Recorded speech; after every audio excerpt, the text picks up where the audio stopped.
بسم الله الرحمن الرحيم. اهلا بيكم معايا على قناة اميرة والكروشيه. في فيديو النهاردة ان شاء الله هننفذ مع بعض ايس كاب كروشيه بغرزة شكلها حلو جدا ومميز. الغرزة مجسمة شكلها جميل وعاطية الايس كاب شكل حلو جدا. انا هنا اشتغلت الايس كاب لسن يلبس من 3 شهور ل6 شهور، وممكن يلبس لحد سنة كمان وان شاء الله. واحنا شغالين مع بعض في الفيديو هقولك ازاي تعمليه لاي سن ولاي مقاس. انا هنا اشتغلت بخيط هيمالايا افريدي وابره مقاس 4.5 الالومنيوم، يعني الابره مقاسها اكبر درجه من سمك الخيط، وده خلى الايس كاب يبقى خفيف وهيبقى طري في اللبس عشان الغرزه مجسمه فما يبقاش تقيل معي. اما عن كميه الخيط فاخد 50 جرام للمقاس اللي انا اشتغلته، يعني ممكن من شله واحده بس تشتغلي ايس كاب وتشتغلي كمان معاه لكلوك. ودلوقتي يلا بينا نبدأ مع بعض إن شاء الله في تنفيذ الآيس كاب. نبدأ بسم الله الرحمن الرحيم. الآيس كاب هنا عشان نشتغله هنحتاج مقاسين، مقاس طول الراس ومقاس دوران الراس. لو الشخص اللي هتشتغلي له الآيس كاب موجود قدامك فبتاخدي المقاس عادي، أما لو مش موجود فأنا إن شاء الله أول ما نبدأ الشرح هنزل لك جدول مقاس الطوائي، بتشوفي كده هتشتغلي سن كام سنة وبتشوفي كده مقاس طول الراس قد إيه، وبنبدأ مع بعض بالطريقة اللي هتشوفيها. أنا هنا هشتغل الآيس كاب لسن يلبس من 3 شهور ل6 شهور، فهنبدأ في الأول بمقاس طول الراس. هشوف كده جدول المقاسات الطوائي في طول الراس قد إيه، وهشتغل عدد من السلاسل بنفس الطول. انتي برضه هتعملي نفس الكلام، هتشوفي هتشتغلي سن قد إيه وتشتغلي عدد من السلاسل بنفس طول الآيس كاب. تمام. نفترض ان انت عايزه، انت زي ما انت شايفه انا عامله كده القمر صغير، لو انت عايزه القمر يبقى عريض فلما هاجي اشتغل معاكي هتزودي عدد الغرز اللي في البداية. تمام. في حاجة كمان، لو حبيتي تشتغلي بقى الايس كاب يبقى فيه تانية، يعني فوق القمر ده فيه تانية زيادة، فبتزودي حوالي 5 سنتي عن طول الايس كاب اللي مكتوب لك في جدول مقاسات الطول. يلا نبدأ على بركة الله في الشرح.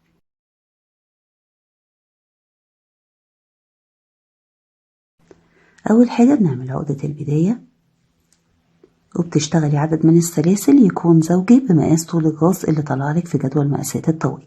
لو حبيتي تعملي تانية بتزودي قيمة التانية دي، يعني حبيتي تعملي تانية طولها 5 سنتي فبتزودي 5 سنتي، حبيتي تعملي تانية طولها 3 سنتي فبتزودي 3 سنتي.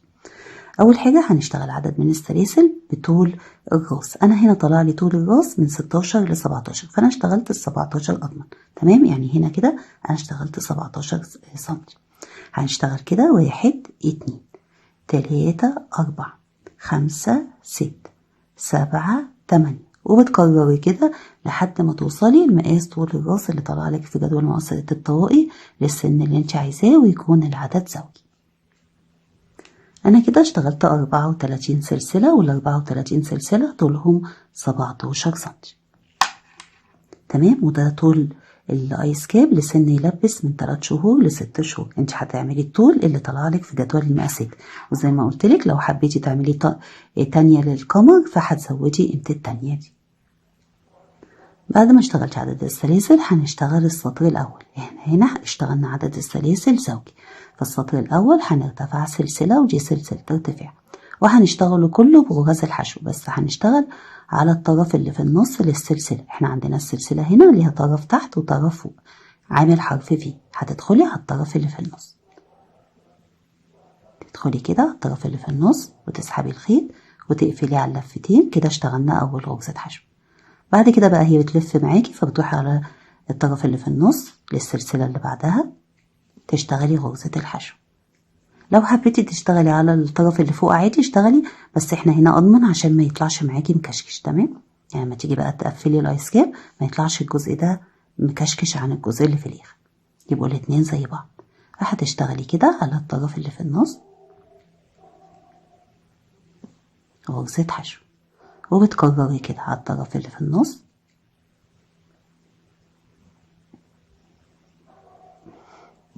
غرزة حشو، على الطرف اللي في النص غرزة الحشو. تمام، زي ما انت شايفة كده بيطلع مفرود معانا. هتكرري كده لحد الاخر تشتغلي على الطرف اللي في النص لكل سلسلة غرزة حشو. كده اشتغلنا السطر الاول كله بغرز الحشو. السطر التاني هترتفعي سلسلة وبتلفي الشغل. وهنا برضو هنشتغل السطر كله بغرز الحشو، على كل غرزة حشو غرزة حشو، بس هنشتغل على الطرف الخلفي. احنا عندنا غرزة الحشو ليها طرف امامي وطرف خلفي، تدخلي كده على الطرف الخلفي تشتغلي غرزة حشو. احنا كده ارتفعنا سلسلة، وعلى اول طرف خلفي قدامك اهو اشتغلنا غرزة حشو. تروحي على غرزة الحشو اللي بعدها على الطرف الخلفي تشتغلي غرزة حشو، غرزة حشو على الطرف الخلفي. يبقى السطر التاني كله بيبقى على كل غرزة حشو على الطرف الخلفي منها بتشتغلي غرزة حشو عشان تديكي البروز ده كده. هتكرري كده لحد اخر السطر، على كل غرزة حشو بتشتغلي غرزة حشو على الطرف الخلفي. بعد ما اشتغلتي على الطرف الخلفي لكل غرز الحشو غرزة حشو، هنا بقى ايه على اخر غرزة حشو على الطرف الخلفي منها تدخلي كده وتشتغلي غرزة الحشو الأخير. تمام كده احنا اشتغلنا سطرين. السطرين كانوا عبارة عن غرز حشو. الغرزة هنا تكرار ل4 سطور، أول سطرين منها هما غرز الحشو. بعد كده بنشتغل سطرين بغرزة البف المائلة بالشكل ده. عندنا الايس كاب هنشتغل في الأول هنا 4 غرز حشو على الطرف الخلفي، ودول هيبقوا الايس كاب من فوق عشان يبقى سهل تدكيكه في الآخر. تمام.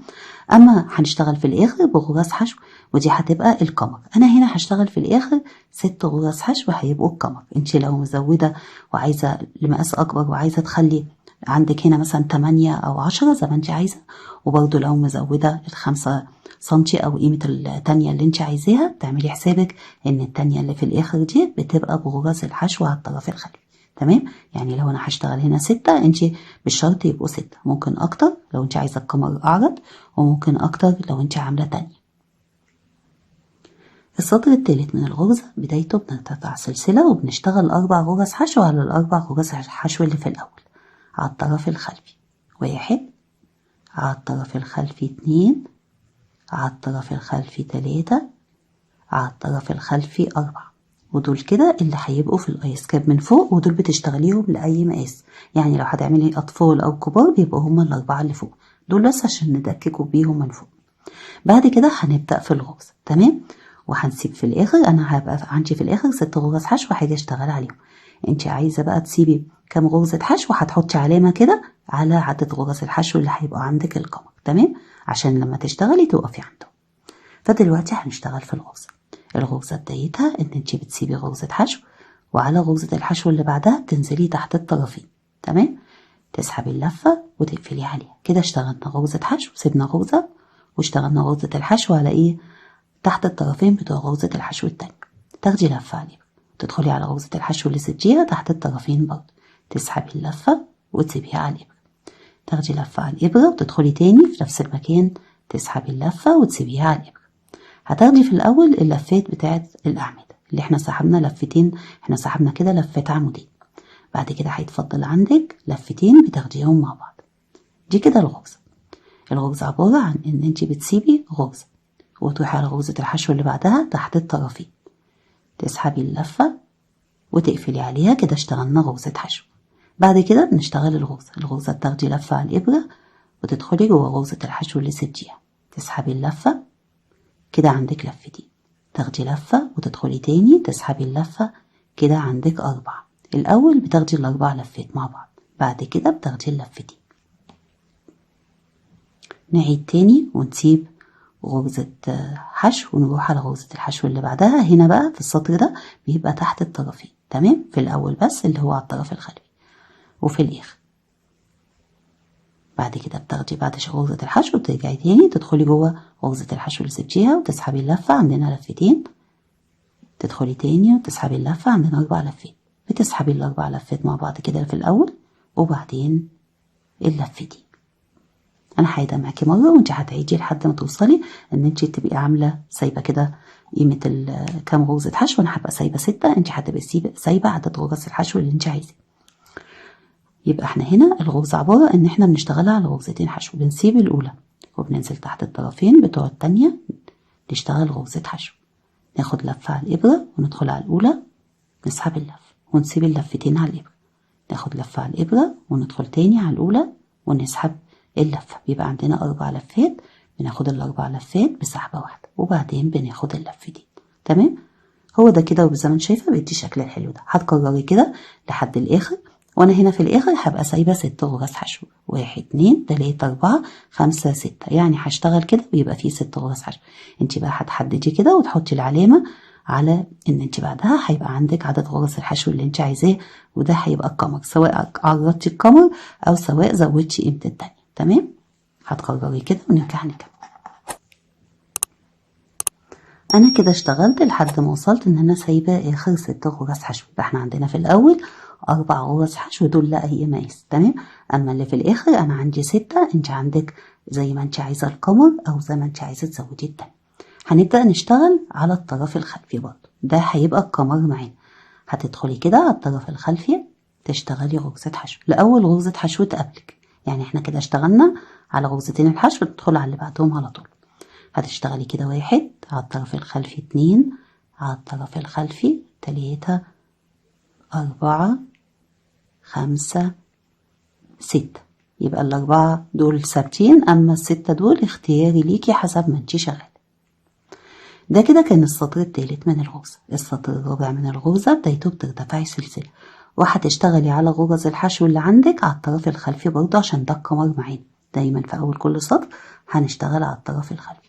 هتدخلي كده وعلى وفي اخر برضه كل سطر بيبقى على الطرف الخلفي. تشتغلي 1 2 3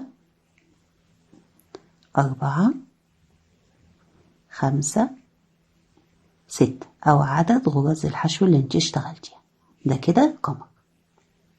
بعد كده هنشتغل في الغرزة بقى هتركزي معايا. تمام، دي كده الغرزة عندنا 1 2. هنشتغل برضو نفس الغرزة على غرزتين الحشو هنا، اللي هي غرزة الحشو وقفلة الغرزة. فهتسيبي القفلة دي وهتروحي على غرزة الحشو اهي باينة معانا، هتشتغلي عليها غرزة حشو، تاخدي لفة على الإبرة في فراغ اهو، فتحة صغيرة باينة معاكي اهي اللي هي مطرح ما قفلنا.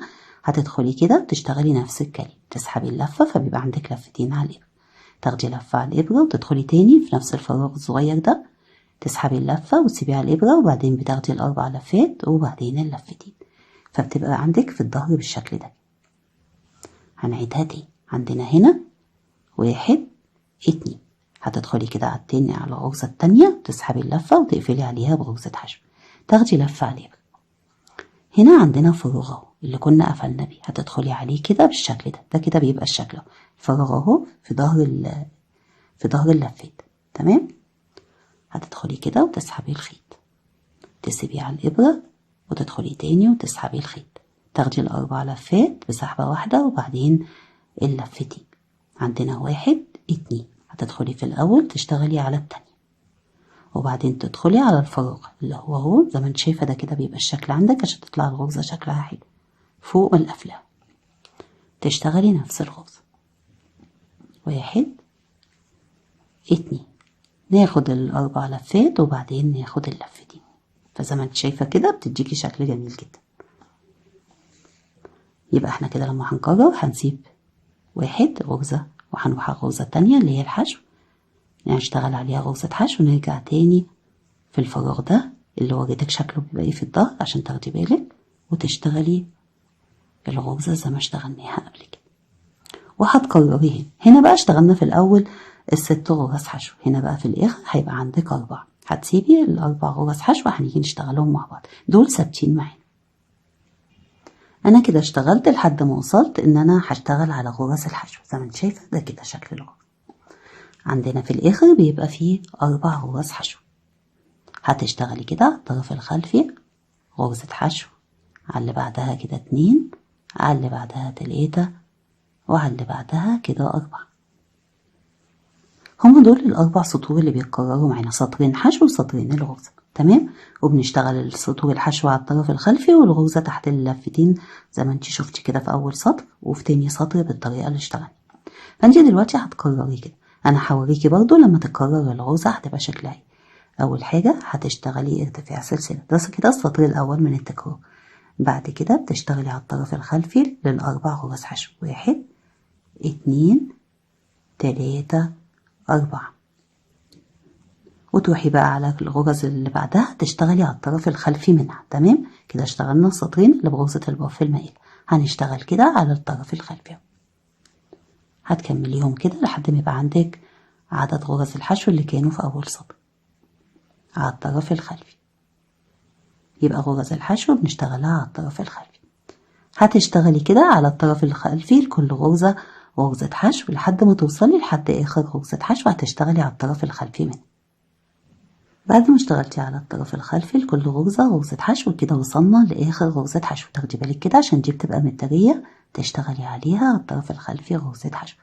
ده كده السطر الأول من الغرزة. السطر التاني برضو بيبقى كله بغرز الحشو على الطرف الخلفي. فهترتفعي سلسلة وتشتغلي على كل طرف خلفي لغرزة الحشو.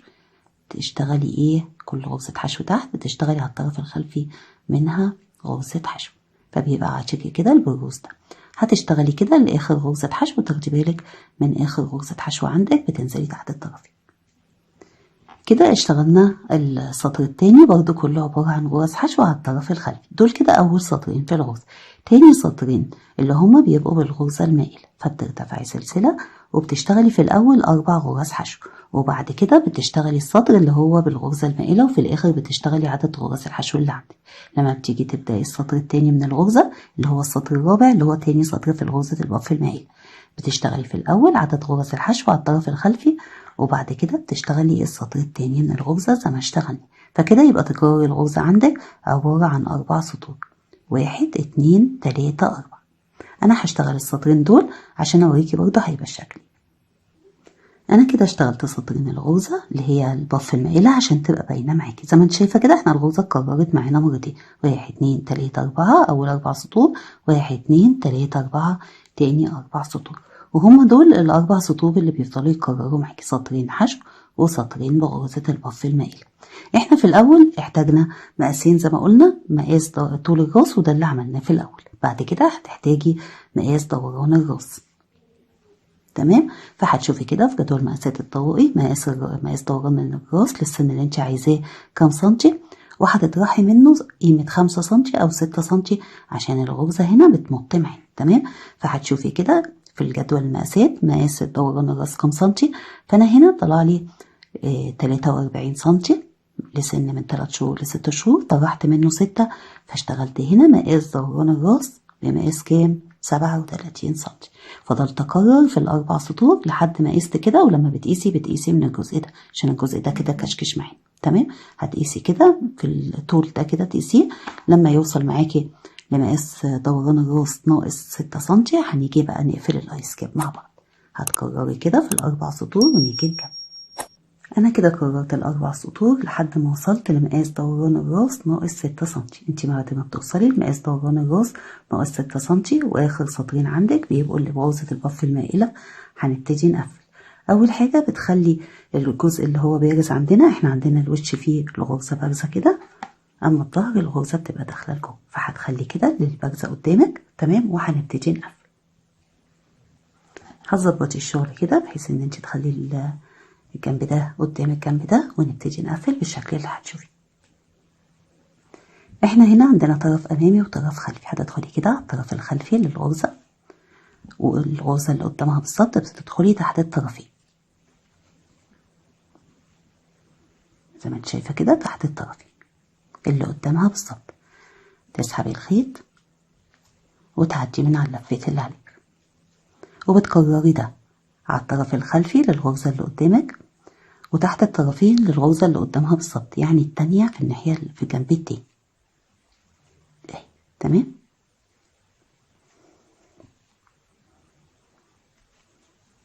وتسحبي اللفة وتعديها من على اللفات اللي عليك كده. بنقفل بمنطلقة هنا على الطرف الخلفي. اما اللي قدامها بالظبط بيبقى تحت الطرفين.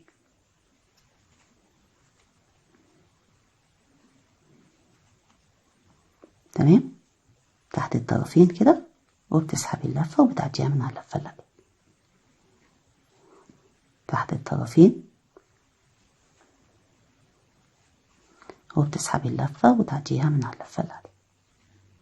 اهم حاجة تكوني مظبطة الغرز تبقى قدام بعض بالظبط. بتكرري ده كده لحد الاخر. تمام. انا هاجي اشتغل معاكي في الاخر كده اوريكي هتقفلي ازاي. بعد ما قفلتي بالشكل اللي احنا اشتغلنا مع بعض هتدخلي كده على الطرف الخلفي لاخر غرزة عندك وبعدين تدخلي تحت الطرفين بتوع اخر غرزة في الناحية التانية، تسحبي الخيط كده، وهنا هتاخدي لفة على الابرة وتسحبي الخيط، ولما هتسحبي الخيط هتسيبي حتة خيط كبيرة شوية، يعني حتة خيط في الحجم ده كده.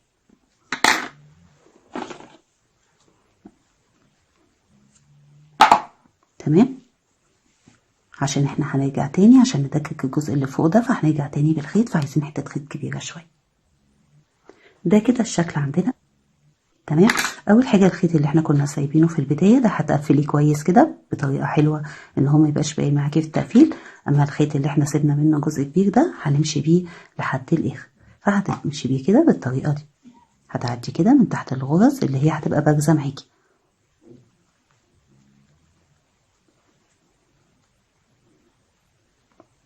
تحت الغرزه اهي. تمام، يعني ما تعديش على الغرز اللي احنا كنا شغالينها تحت، انت هتدخلي تحت المنزلقات كده.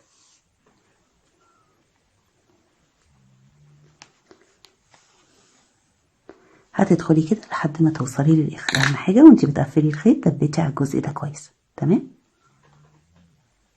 بعد ما وصلتي لحد الجزء اللي فوق هنقلب الايس كاب.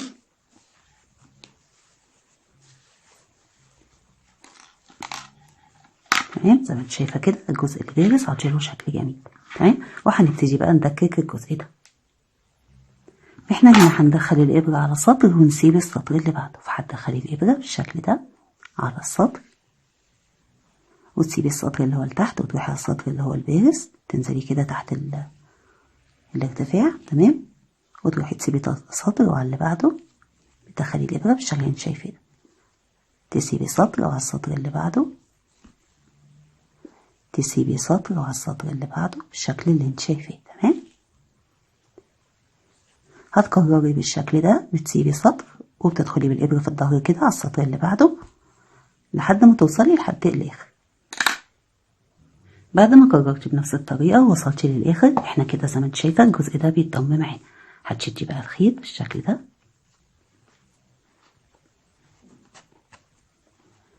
هتضيقي كده زي ما انت شايفه. تمام، وبعد كده بنخيط عليه. بعد ما ضيقتي كده للاخر بتدخلي كده بنفس الطريقه اللي انت شايفاها، بتعدي كده من تحت الغرز وتضيقي برضه، تعدي من تحت الغرز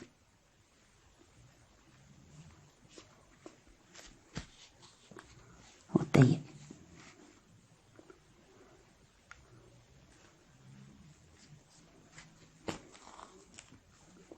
كل ما بتعدي من تحت الغرز بتضيقي برضه عشان تضيق معاكي اكتر زي ما انت شايفه كده.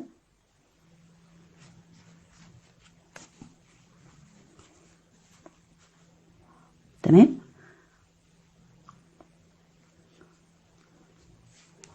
وبتثبتي عليه كويس كده عشان ما يتفكش.